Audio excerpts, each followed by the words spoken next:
बालेश्वर जिला बस्ता ब्लॉक कोटिपोल ठारे सांसद रवींद्र कुमार जेना द्वारा विभिन्न प्रकल्पर शिलान्यास करा जायछि।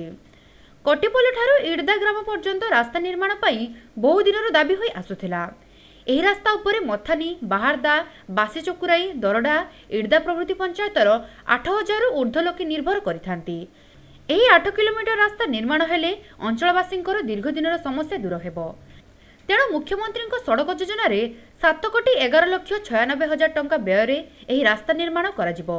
सेहीपरि चकुराई ग्राम निकट दे प्रभावित हेउथुवा पेजगला नदी उपरे स्थायी पोलटे नथिबारु लोकमाने नाही नथिबा असुविधारे सम्मुखीन हेउथिले। एही पोल निर्माण हेले अंचलवासींकर दीर्घ दिनर स्वप्न पूरण हेबो।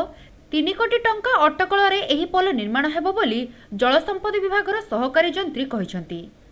आज ये कटिपुल ठू चकुरी पर्यंत जो पुलर सॉरी रास्तार आम शुभ देलु 7,11,00,000 टंका पखापाखि 8 किलोमीटर रास्ता।